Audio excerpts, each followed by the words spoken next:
بسم اللہ الرحمن الرحیم آل محمد کی ولایت کے عاشق الشیخ المحقق النحریر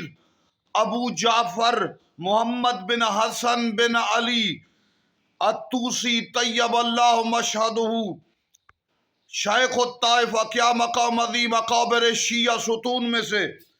سرکار شیخ طوسی علیہ رحمہ بغداد میں مصروف درس تدریس تھے جب 448 ہجری کو بغداد میں فرقہ وارانہ فسادات ہوئے تو مکتب خانہ جلا دیا گیا باب و کرخ میں، تو آپ بغداد کو چھوڑ کر مولا علی ابن ابی طالب شاہ نجف کی پناہ بارگاہ میں آئے تو